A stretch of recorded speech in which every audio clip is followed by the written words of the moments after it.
Irmãos, hoje nós vamos rever o que a gente já tem trabalhado há 4 meses, desde 1º de fevereiro desse ano.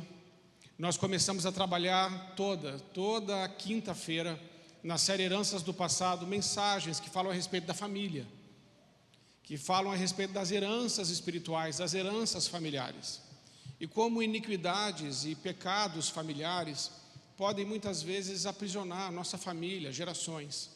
Então hoje eu quero separar esse tempinho para a gente conversar sobre o que vai acontecer na quinta-feira. A quinta-feira é o dia que nós vamos encerrar essa série de mensagens, Heranças do Passado. E na quinta-feira nós vamos ter um dia, uma noite muito linda aqui, onde nós vamos tratar da bênção geracional e do alinhamento geracional. Nós precisamos buscar em Deus esse alinhamento, não só nosso, mas da nossa casa com o Senhor. Um alinhamento geracional. Porque é muito bom quando eu sou um homem de Deus, você é uma mulher de Deus, quando nós estamos buscando a Deus, isso é tão bom. Mas é tão melhor quando toda a nossa casa alinha o seu coração com o Senhor. Quando toda a nossa família alinha com o Senhor. E obviamente que isso não acontece da noite para o dia. É necessário muita oração, muito comprometimento, muitas vezes muita renúncia, muitas lágrimas, muita intercessão, até que esse dia chegue. E nessa série de mensagens, nessas mensagens todas, a gente abordou várias coisas que podem impedir a gente de estar juntos. E o ministério que a igreja tem é o ministério da reconciliação. O Senhor nos salvou e nos deu um ministério. E o nosso ministério é reconciliação. É conversão do coração dos pais aos filhos, dos filhos aos pais, mas também o alinhamento dos cônjuges. Uma família alinhada que serve e que ama a Deus. É o que Deus deseja. Mas às vezes não é a realidade que temos. Como chegar lá? Como discernir o que precisa sair da nossa vida para que o reino de Deus desça sobre a nossa casa? Que filtro usar para saber o que fica e o que não fica? Como conversar sobre essas coisas e como discernir isso? É isso que a gente veio trabalhando ao longo dessas quintas-feiras. E vamos encerrar, com a graça de Deus, agora no dia 13.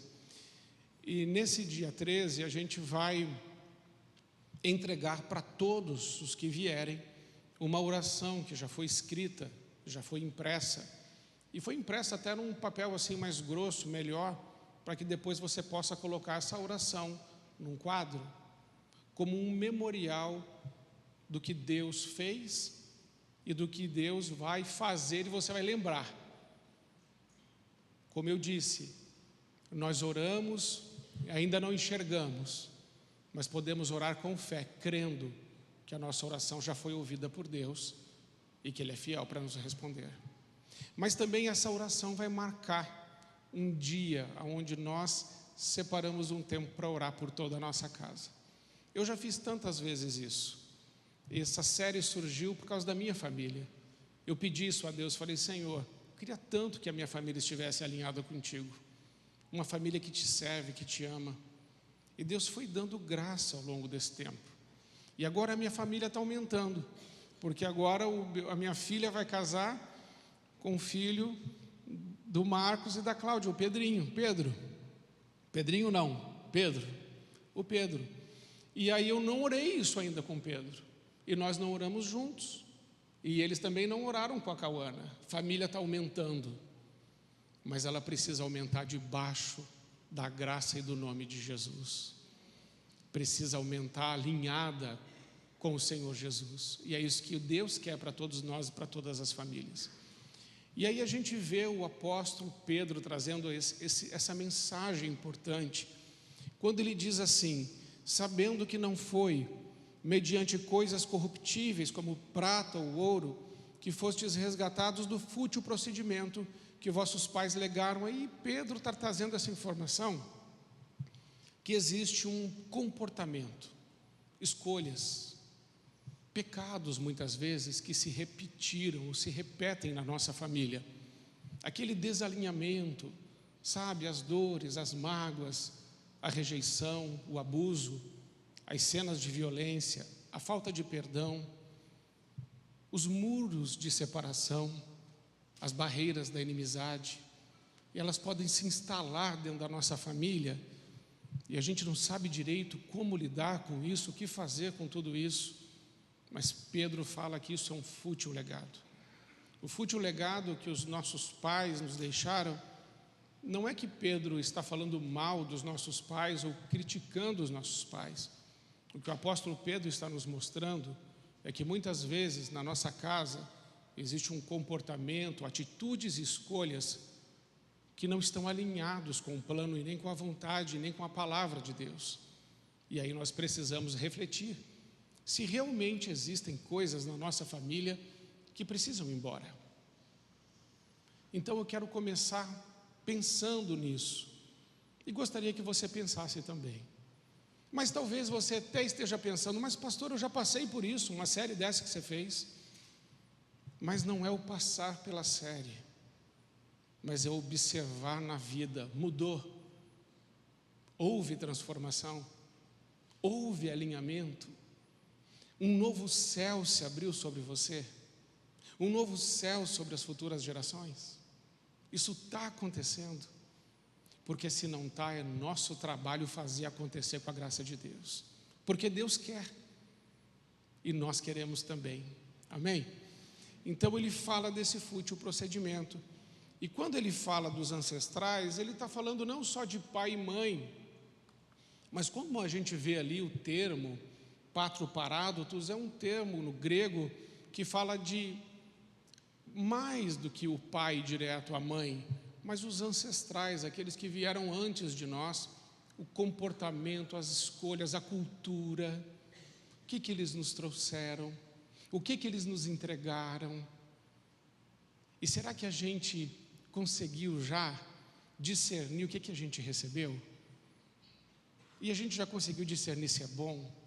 E se a gente conseguiu discernir, a gente já conseguiu promover as mudanças? Porque só discernir não adianta. Tem que fazer a coisa mudar, e mudar para melhor. Então, esse termo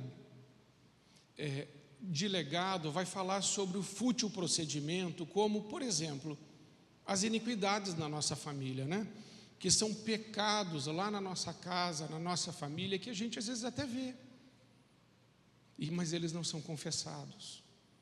Aqui a iniquidade é aquele pecado que eu sei que é pecado, eu sei que é errado, mas eu continuo praticando. Eu sei que Deus reprova isso, mas isso está na minha casa. Então a iniquidade é mais do que um pecado que eu cometo, é algo que eu sei que é errado e permito que continue. E isso precisa ser confessado, porque todo pecado que é confessado é perdoado.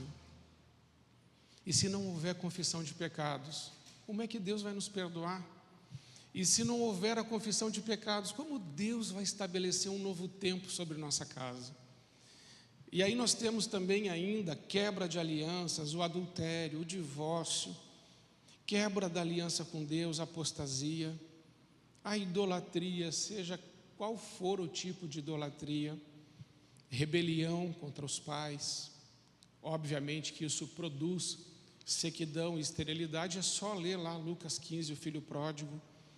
Pecado encoberto, o que encobre as suas transgressões, nunca prosperará. A gente conversa com tanta gente boa, e alguns falam assim: olha, a minha vida não avança, parece que eu estou andando em círculos, as coisas não caminham. Mas aquele, diz a Bíblia, que encobre as suas transgressões, nunca alcançará a prosperidade. A prosperidade está por meio da convicção, o arrependimento e o alinhamento dos nossos corações com Deus. A falta de perdão, a pessoa é atormentada, Jesus fala isso. O jugo desigual também é um fútil procedimento. Mas ainda temos mais, como palavras ou pragas proferidas, que está lá Mateus capítulo 5 vai nos afirmar que nós somos luz, que nós somos sal. Mas Provérbios 18, 21 diz: a morte e a vida estão no poder da língua. A morte e a vida. O que você ouviu lá na sua casa? Você sabia que é dentro da família, muitas vezes, que nós ouvimos as palavras mais duras? Que é dentro da nossa família, e às vezes de figuras de autoridade, que nós ouvimos assim: você é um burro, você é um idiota, você é fraco, você é covarde, você não vai dar nada na vida, você não vai prosperar não, você não vai casar, você não vai ser feliz, as coisas não vão acontecer para você. E a gente ouve isso. E às vezes a nossa vida não avança, porque palavras malditas foram proferidas, e foram proferidas por figuras de autoridade sobre nós. E a gente não avança. A nossa língua tem mais poder do que a gente imagina. Mas ela também tem um outro poder. Qual o poder que a língua tem? De trazer vida. Não só morte, mas pode trazer vida. E como ela traz vida? Quando nós decidimos fazer o que vamos fazer na próxima quinta-feira: abençoar. E dizer palavras que foram escritas por Deus para a nossa família. Lembrar a nossa família que nós temos um Pai que é Deus, e Ele disse tanta coisa linda sobre nós. E às vezes nós gastamos tanto tempo falando tantas coisas, mas não declaramos a vida, sobre a vida daqueles que amamos. Esse é um ponto importante. Todo envolvimento com ocultismo, invocação do espírito de morte, as tentativas de suicídio, aborto voluntário, homicídio, roubo, tudo isso se enquadra nisso que chamamos de fútil procedimento. Entendido isso, precisamos entender também que a perspectiva bíblica não é individualista. Por que precisamos entender isso? Porque muitas vezes nós pensamos que os pecados que cometemos, as iniquidades que estão em nossa vida, aquilo que não foi tratado, não foi curado, não foi confessado, sabe, aquela ferida que o pus ainda não foi limpo, pecados. E nós pensamos assim: se eu cometi o pecado, o problema é meu. Mas Deus não vê assim. E Deus não trata assim. Todo pecado cometido, segundo o Senhor, tem consequências. E as consequências não são só do pecador, mas as consequências do pecado se desdobram sobre todos. Sobretudo, os mais próximos, ou seja, a família. Quando a gente olha para Adão, Adão pecou. E por causa do pecado dele, a morte veio a todos os homens. A todos os homens. E talvez você diga: mas o que eu tenho a ver com isso? É que nós somos filhos de Adão. Então, na linhagem, ele é nosso pai, lá atrás. E o pecado dele condenou toda a humanidade. Por isso Jesus teve que vir. Para salvar toda a humanidade veio o Filho de Deus. O pecado de um homem alcançou todos os homens. Deus ensina que quando Acã peca, lá em Josué capítulo 7, Deus tinha falado que não era para fazer umas coisas, e o Acã fez tudo que Deus não mandou. Ele pecou. E por causa do pecado desse homem, Josué, que estava pronto para conquistar uma cidade, e era fácil de conquistar aquela cidade, ele está prontinho para ir lá e ter a vitória, ele foi lá e foi derrotado. E por que Josué foi derrotado com o povo de Israel? Por causa do pecado de um homem. Você precisa parar e pensar bem sobre as derrotas que talvez você está sofrendo ou já sofreu. Porque por causa do pecado de um homem, 36 homens morreram aqui. Esses 36 homens aparentemente não tinham nada a ver com isso, mas morreram. Porque um homem decidiu fazer aquilo que Deus reprovou. 36 morreram. Quando nós pecamos, isso se desdobra sobre a nossa família de uma forma como consequência. Então eu quero que você entenda hoje que o pecado que alguém está cometendo na sua casa, e se for você está afetando a vida das pessoas que estão próximas a você com o seu pecado, com a sua escolha errada. E isso precisa parar. porque se não parar, aqueles que estão junto com você vão sofrer as consequências do seu erro. Precisamos entender que as nossas decisões, as nossas atitudes, as nossas escolhas têm consequências espirituais e consequências sérias. Também precisamos entender que quando nós fazemos o que Deus manda, também tem consequências, e consequências sérias, mas boas. Por isso que Deus disse: eu coloco diante de você a vida e a morte, a bênção e a maldição. Escolhe a vida para que você viva. Mas muitas pessoas, infelizmente, têm ficado neste jugo desigual, nesse jugo como de Acã, de pecado, e condenado muitas pessoas a sofrerem juntas. Abraão: vós sois os filhos dos profetas e da aliança que Deus fez com os nossos pais, dizendo a Abraão: na tua descendência serão benditas todas as famílias da terra. Porque Abraão acertou, todas as famílias foram abençoadas. Eu quero fazer uma ponte com você com isso. Preciso dizer isso para você: se você acertar, se você decidir fazer o que Deus está mandando, não só você é abençoado, mas toda a sua família, porque tem desdobramento da sua escolha. Abraão foi um homem que fez a vontade de Deus. Não somente ele foi abençoado, mas todas as famílias da terra, disse o Senhor, são abençoadas através da família deste homem. Deus pode estar levantando você como um Abraão nesse tempo para dizer assim: olha, é através de você que eu quero abençoar toda a sua casa. Porque talvez de geração em geração ninguém tenha se levantado para fazer a diferença que Deus quer que faça. Mas hoje Ele está falando com você. E você precisa tomar uma atitude em relação a isso que você está ouvindo. Porque o que você está ouvindo hoje é Bíblia pura. Ou você decide alinhar, ou você continuará sofrendo as consequências de atitudes desalinhadas com a palavra de Deus, que traz dor para todo mundo, perda para todo mundo, sofrimento para todos. Mas o contrário disso é bênção para todos, é uma nova perspectiva de vida, é um novo céu sobre as futuras gerações, é a graça de Deus sendo derramada, é o alinhamento com o coração de Deus. Não tem como as coisas não irem bem com aqueles que servem, para aqueles que servem o Senhor de todo o seu coração. Então vejamos ainda, na perspectiva individualista, temos Saul. O Senhor teria confirmado o teu reino sobre Israel para sempre, se ele obedecesse. Se ele tivesse obedecido, irmãos, teria sido uma diferença tão grande. Ele era da tribo de Benjamim, e Jesus é da tribo de Judá. Jesus seria da tribo de Benjamim se ele não tivesse pecado. Dá para entender isso? Ele perdeu de ter o Jesus Cristo na sua linhagem.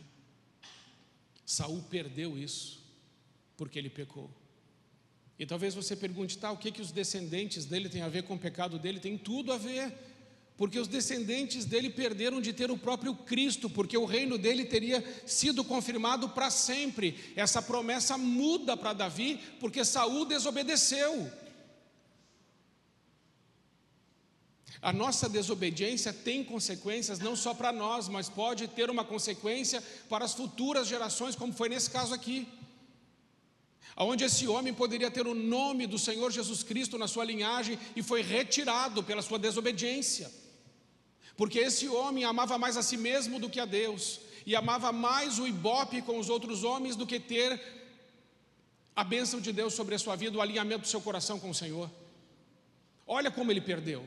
Você está vendo o quanto perdemos com a nossa desobediência?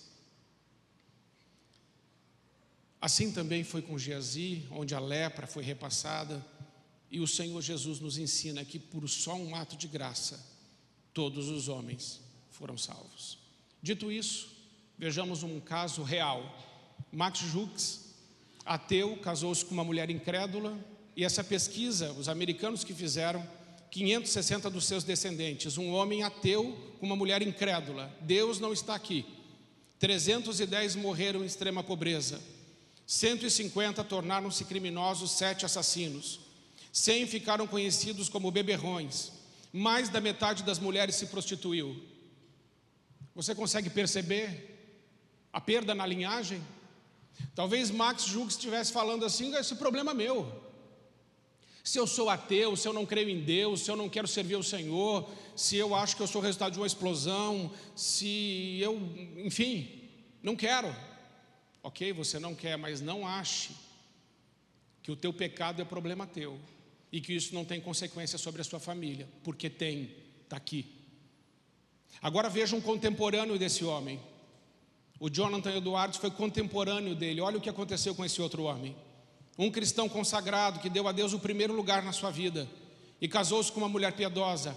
1.394 seus descendentes foram investigados. Veja a descendência desse homem. 295 receberam diplomas universitários, 13 reitores, 65 professores universitários, 3 senadores dos Estados Unidos, 3 governadores estaduais, 30 juízes, 100 advogados, 56 médicos, 75 oficiais das Forças Armadas, 100 missionários e pregadores de caráter, 80 desempenharam alguma função pública, 3 prefeitos de grandes cidades, 1 superintendente do Tesouro americano e 1 vice-presidente dos Estados Unidos. É acaso? É claro que não. E quando eu falei dessas profissões que eles tiveram, eles exerceram, os descendentes desse homem exerceram as atividades que exerceram com dignidade, com honra e com caráter, coisa que pouco se vê hoje, mas que pode estar presente em nossa casa, em nossa família, e deve. Amém, irmãos? Então, entendendo isso, vejamos a importância agora da bênção, transmitindo a bênção que ultrapassa gerações. Deus planejou transmitir a vida aos seus filhos através da bênção verbalizada. É responsabilidade dos filhos seguir o plano estabelecido pelo Pai. Veja como Deus fez. Disse para Adão e Eva: frutificai, multiplicai, sujeitai, dominai. Para Abraão, engrandecerei o teu nome. Para Jacó, você não é mais Jacó, agora você é príncipe. Deus não pensou, Deus falou. A bênção precisa ser verbalizada. Não adianta nós nos reunirmos em família, mas não verbalizarmos a bênção. Ela precisa ser dita. E ela não é para ser dita uma vez.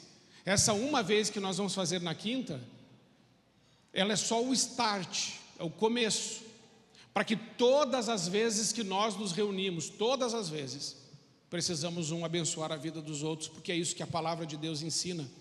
Veja, olha o que está escrito: filhos abençoados abençoam. Isaac abençoou seus filhos, Jacó e Esaú. Jacó abençoou verbalmente seus netos, Efraim e Manassés. Deus ensinou a Moisés, que ensinou a Arão e seus filhos a abençoarem verbalmente o povo de Deus todas as vezes que se reunissem, todas as vezes. Filhos abençoados abençoam. Deus ensinou para Moisés, Moisés ensinou para Arão, Arão abençoou todas as vezes, conforme o Senhor falou. Se hoje você não abençoa, é porque você não aprendeu, mas você está aprendendo. Então você precisa tomar uma decisão de abençoar, uma decisão de reunir a sua família e dizer: olha, eu quero abençoar a sua vida, eu quero abençoar o meu pai, eu quero abençoar a minha mãe, quero receber a bênção deles, eu quero abençoar os meus irmãos, eu quero abençoar e não amaldiçoar. Mas eu quero abençoar verbalmente, eu quero declarar essa verdade sobre a minha família. Amém? Deu para entender? Porque às vezes a gente se reúne, a gente faz tudo, fala tudo, mexe com tudo, mas não olha um no olho do outro, não se reúne em torno da mesa, não pega na mão do pai e da mãe e fala assim: o Senhor tem uma bênção para mim, me abençoa, ora por mim, me dá um abraço, fala o quanto você me ama, porque isso muda a minha vida. É assim que Deus faz. Muita rebeldia, muita dor, muita mágoa estão em nossas casas e famílias, porque nós não fizemos isso. Então nós temos esse ensinamento tão poderoso da parte do Senhor. E veja que a expectativa da bênção, ela está no coração do homem. A bênção é algo muito poderoso. O encorajamento e as palavras positivas não podem ser comparadas à bênção verbalizada. Deus escolheu a palavra para criar todas as coisas e disse: Deus, haja. Todas as coisas foram feitas por Ele, pela palavra, e sem ela nada do que foi feito se fez. Você entendeu? Qual é o mecanismo de Deus para criar? A palavra.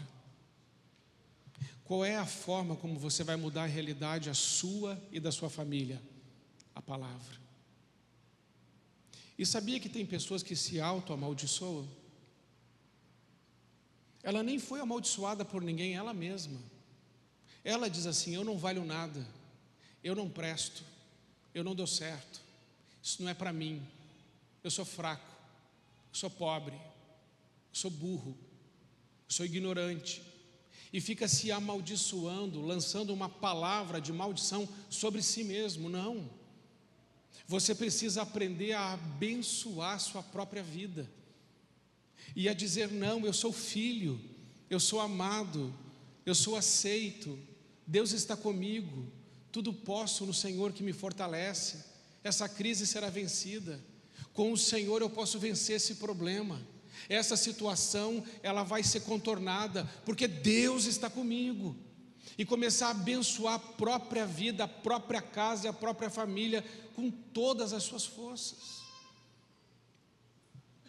porque a palavra é poderosa para construir realidades. Agora veja as consequências de desprezar a bênção. E ninguém seja devasso ou profano como Esaú, que por uma refeição vendeu o direito de primogenitura. Irmãos, esse homem, sua família, sua descendência, ele tinha um pai abençoador, mas ele negociou a bênção. Ele desprezou a bênção de seu pai. E a palavra de Deus diz que ele vendeu a bênção, ele tratou a bênção do pai como qualquer coisa. Por quê? Porque foi conveniente para ele. Um cristão não vive por conveniência. Um cristão vive por convicção. Se nós vivermos por conveniências, nós vamos negociar o inegociável.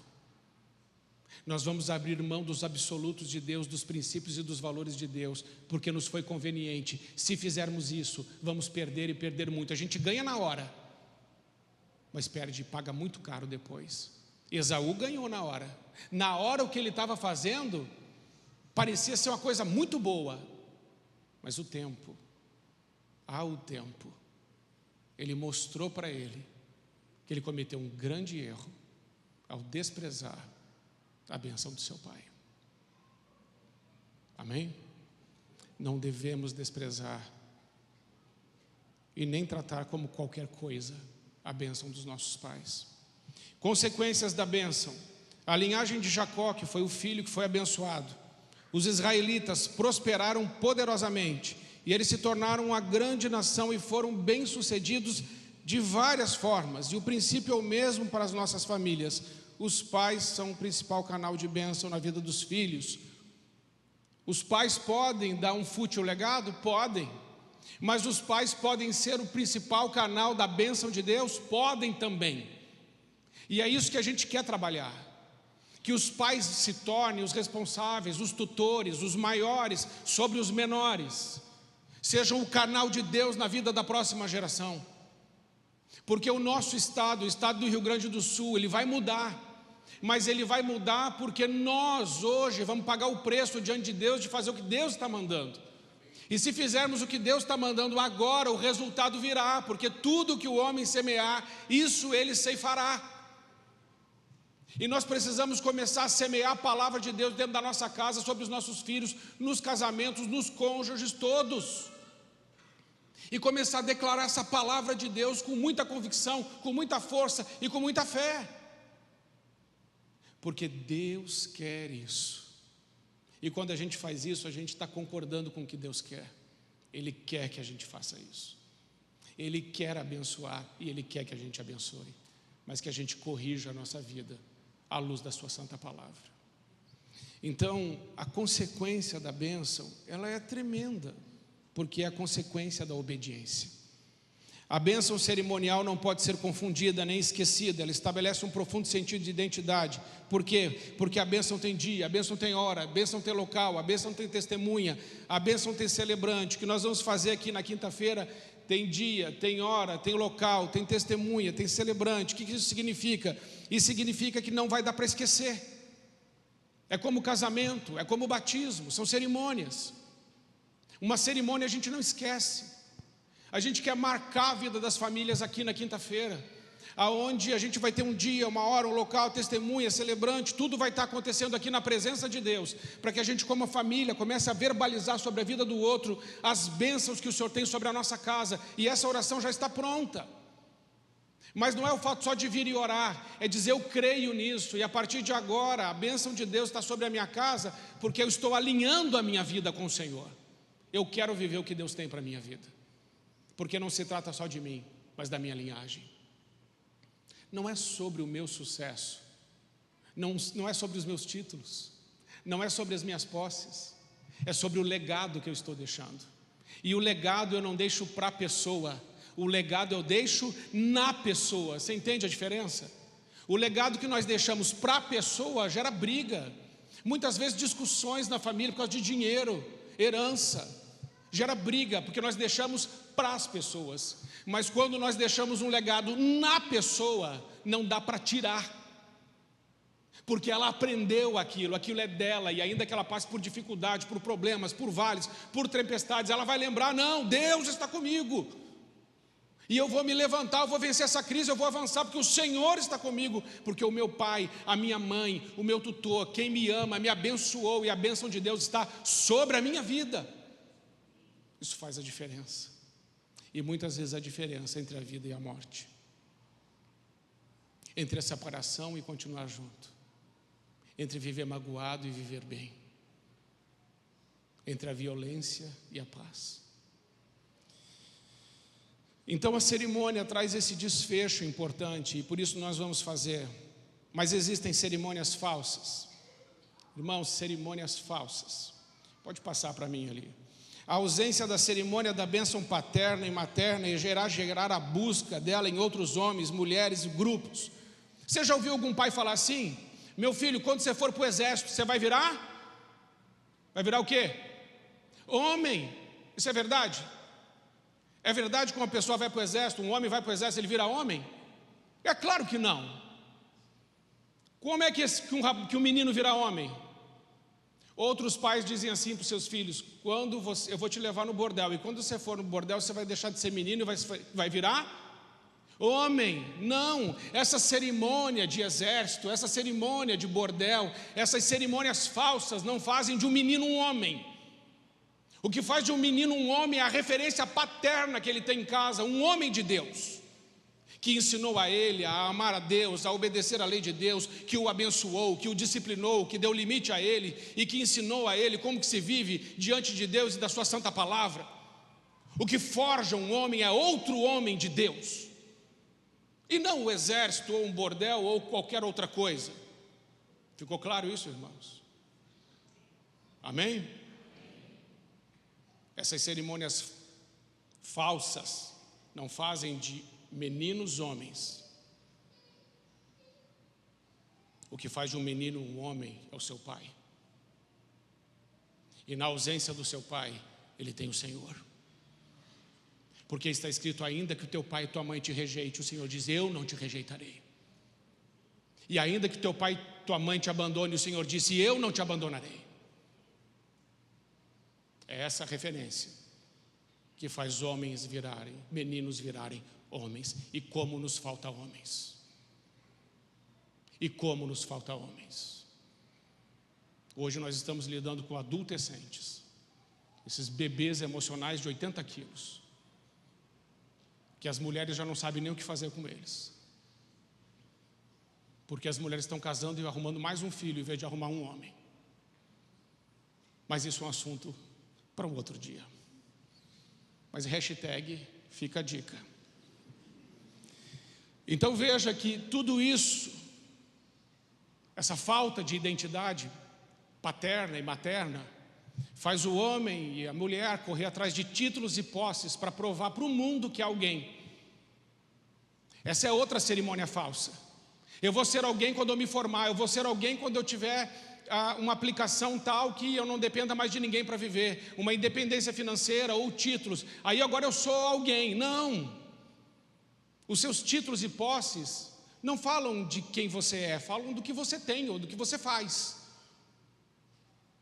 Ser é em Deus, e a coisa mais linda de um cristão é que ele é filho, e um filho de Deus, ele pode perder todos os seus bens e todos os seus títulos, porque ele vai continuar sendo filho. Por isso ele não se mata quando ele perde tudo, porque era só o que ele tinha e só o que ele fazia. Mas ele é filho, ele é amado, ele é aceito, ele é querido, ele vai atrás, ele recupera, ele dá a volta por cima. Ele é filho, ele é abençoado. Agora, aqueles que correm atrás de títulos e posses, cerimônias falsas, quando perdem isso, perdem tudo. E aí querem tirar as vidas, porque agora não sobrou mais nada, porque a sua identidade estava misturada com seus títulos e posses. Olha que coisa triste. E somente a família pode consertar isso, somente a família pode reconfigurar isso, somente a família pode dar a verdadeira identidade. Por isso a importância de nós entendermos que cerimônias falsas, elas destroem a nossa vida, a nossa família. Qual a importância então da bênção?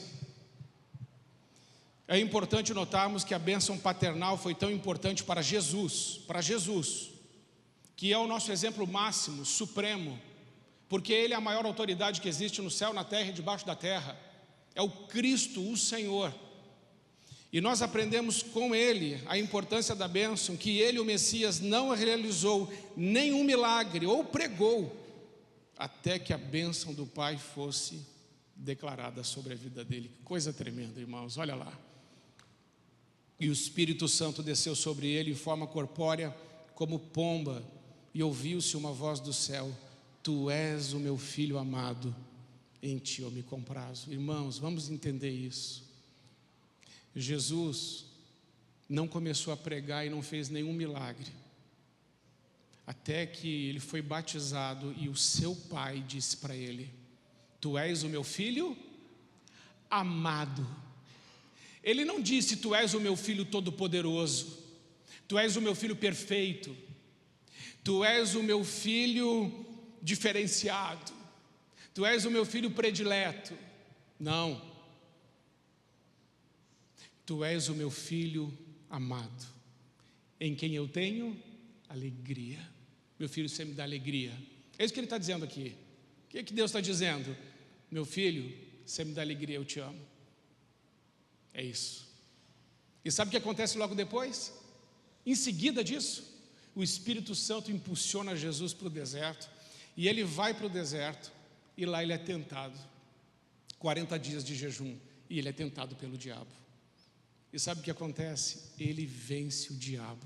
E sabe por quê? Porque o pai dele o abençoou para ele ir em frente e fazer o que tinha que fazer.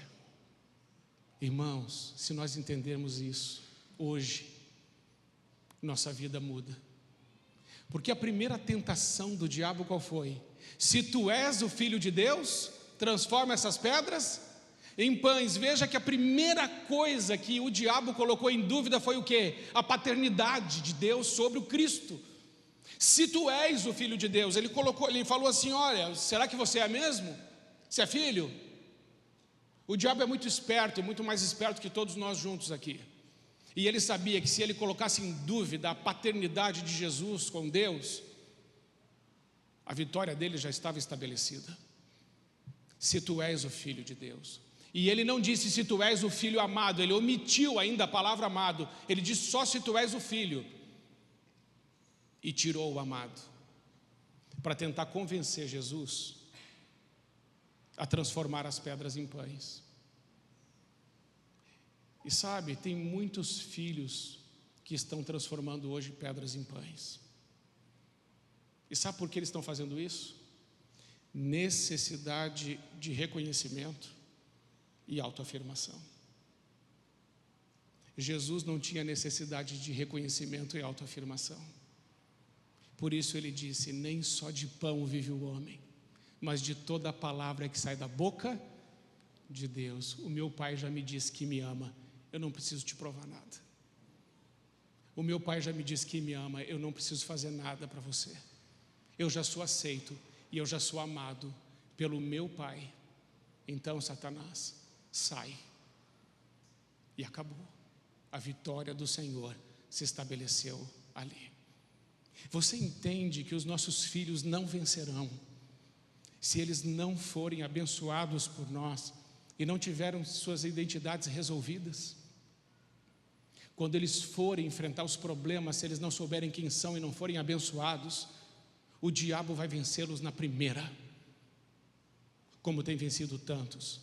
E por isso estamos vendo tanta dor, tanta perda, tanta tristeza.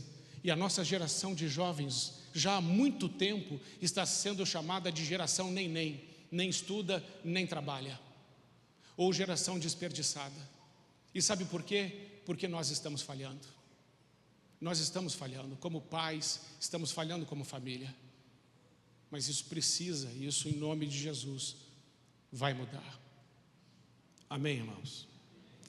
Eu quero ir caminhando para o final, por causa do nosso tempo. Passa mais uma para mim, faz favor. Mais uma. Por que alguns pais, não abençoam? Porque não aprenderam. Por que alguns pais não estão fazendo isso hoje? Porque são maus? Porque não querem o bem dos seus filhos? Claro que não. Quem é o pai e a mãe que não ama seu filho? Mas é que não sabiam. Mas hoje você sabe. Então nós podemos deixar uma herança diferente e começar um trabalho diferente agora em casa, entre nós. Só um parênteses bem importante: quando o pai e a mãe não estão se dando bem, os filhos ficam inseguros e se dispersam. Porque está escrito: ferirei o pastor e as ovelhas se dispersarão. Se você quer que os seus filhos sejam fortes, você como casal precisa ser forte. Vocês têm que se dar bem. E vocês têm que amar mais um ao outro do que aos filhos. Porque nada traz mais segurança para um filho do que ver um pai e uma mãe alinhados e que se amam. Amém? Então a gente tem que transmitir aquilo que a gente vive. Pode passar? Por que não separar? Por que os pais não abençoam? Muitas vezes porque não separam a identidade do comportamento. Irmãos, é certo abençoar uma criança desobediente, assim, aquela criança birrenta? É certo abençoar essa criança? Claro que sim. A gente abençoa a criança e corrige o comportamento. É certo abençoar a todos, então. O comportamento precisa ser corrigido, mas a pessoa pode e deve ser abençoada. Pode passar? Pode passar mais um? Quero ir terminando aqui já. Jesus abençoou sempre com imposição de mãos. Está ali, as crianças, os discípulos, os doentes, ele impunha as mãos. Sabe por quê? Porque as mãos falam de vida e obra. As suas mãos falam de vida e obra. O que você faz com suas mãos. É isso que a mão da gente representa. E quando Jesus estava abençoando com a imposição de mãos, ele estava abençoando com a sua vida e com a sua obra. A obra da salvação. A sua vida é um mundo para nos salvar. E eu e você, como pai e mãe, precisamos estender a mão sobre a nossa linhagem e os abençoar, não só com uma mão, mas com a nossa vida e com a nossa obra. É abençoar a descendência com um nível e um padrão de vida segundo as Escrituras. Que os nossos filhos, netos, bisnetos possam ler em nós o Evangelho. E que eles possam ver em nós homens e mulheres que buscaram a Deus e foram cheios do Espírito Santo e fizeram a diferença. Porque eu e você vamos passar, nós vamos morrer, mas se nós não deixarmos uma geração cheia do Espírito Santo, o nosso estado não vai mudar e o nosso país não vai mudar. E eu creio, irmãos, pode passar mais uma, eu creio nisso aqui, que o estado do Rio Grande do Sul vai ser exportador de pastor, de profeta, de missionário, de homem de Deus, de mulher de Deus, que o nosso estado vai frutificar desse tipo de gente, porque é esse tipo de gente que faz a diferença.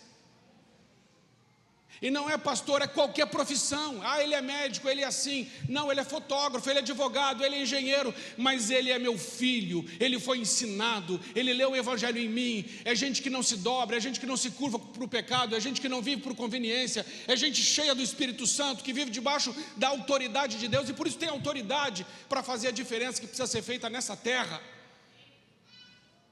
O nosso estado hoje tem o maior índice de suicídios do país. Isso depõe contra nós. O nosso estado tem um alto índice de divórcios. Isso depõe contra nós. O nosso estado, irmãos, tem, infelizmente, um apego muito grande a coisas que Deus mandou não se apegar. E é por isso que muitas vezes nós vemos a ausência de uma graça de Deus. Mas eu não quero olhar para isso e falar disso e falar assim, então, não. Eu quero olhar para o Senhor e dizer, Senhor, eu estou determinado. Eu vou atrair os teus olhos para cá. Eu vou atrair os teus ouvidos para a minha oração. E eu não vou descansar enquanto as tuas mãos, Senhor, não estiverem sobre esse estado, sobre esta cidade, sobre a minha família. Não adianta murmurar pelo que não deu certo. Precisamos ter uma atitude para fazer a coisa agora caminhar do jeito de Deus. E tudo começa na família. Amém? Tudo começa na família.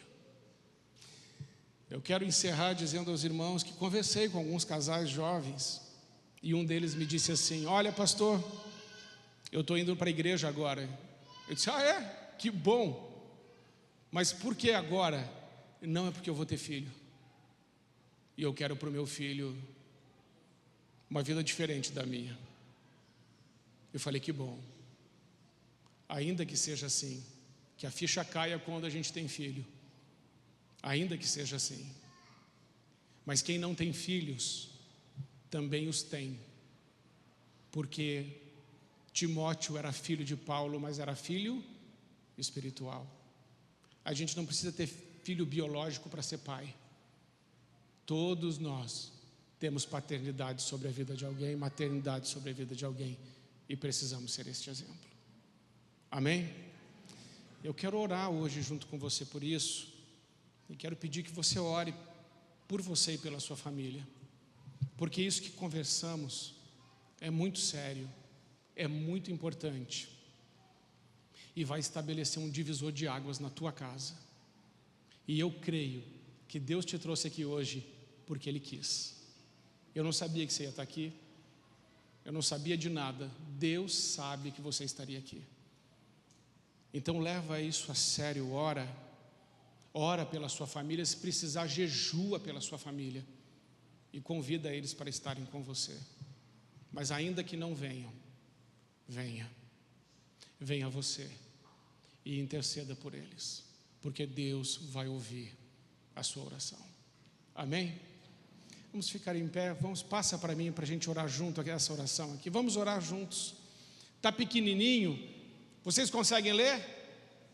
Aí no fundo consegue? Faz assim, consegue? Então bora, vamos juntos. O Senhor Deus é a minha força, a minha rocha, o meu escudo, a minha torre forte, o meu libertador, que me ouve no dia da angústia e responde à minha oração. O Senhor conhece a minha linhagem e tem poder para trazê-los de volta para a casa do Pai.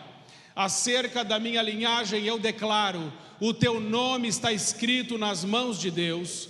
O Senhor te sonda e te conhece, Ele sabe o teu assentar e o teu levantar, de longe entende o teu pensamento.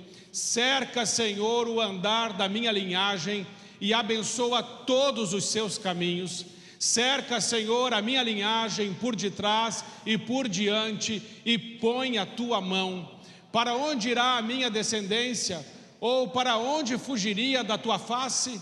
Se subir ao céu, lá tu estás. Se fizer no inferno a cama, eis que tu ali estás também. Se tomar as asas da alva, se habitar nas extremidades do mar, até ali a tua mão os guiará e a tua destra susterá. Ainda que a minha linhagem diga: de certo que as trevas me encobrirão, então a noite será a luz à roda dela. Nem ainda as trevas podem encobri-los do meu Deus, e a noite resplandecerá como o dia, por amor do Senhor. Senhor, os teus olhos viram a minha descendência ainda informe, e no teu livro todas estas coisas foram escritas. Esse dia já estava escrito no teu livro, nada disso é acaso, mas tudo isso é a tua graça. Amém? Olha, a palavra de Deus diz que Ele se aborrece com aqueles que o desobedecem até a 3ª e 4ª geração, mas Ele abençoa até a 1000ª geração daqueles que o obedecem.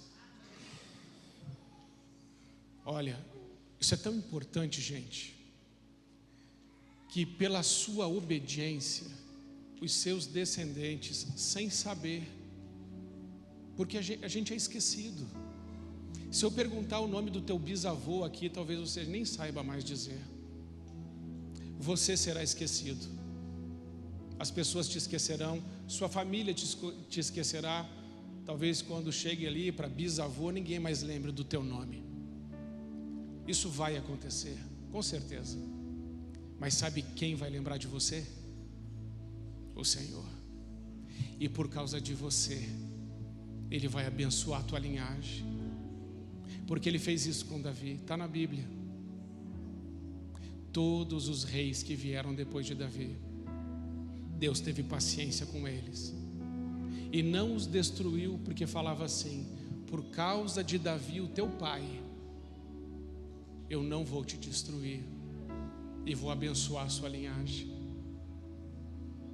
Como será bom se um dia a nossa família puder ouvir que por causa de você, por causa de mim, o Senhor continuou com a mão estendida, dizendo: por causa do meu servo e da minha serva, eu ainda estendo graça sobre essa família. Que coisa tremenda, irmãos, fazermos coisas que vão além de nós, que reverberam na eternidade, que abençoam a nossa família. Pai, muito obrigado por esse tempo, obrigado por tudo que o Senhor tem feito por nós, em nós. Obrigado, Senhor, pela tua bênção sobre a nossa vida e família. Agora que o amor de Deus, o nosso Pai, a graça do nosso Senhor Jesus Cristo e as eternas consolações do Espírito Santo estejam com você, com a sua família e com toda a igreja de Jesus Cristo espalhada sobre toda a face da terra. Amém.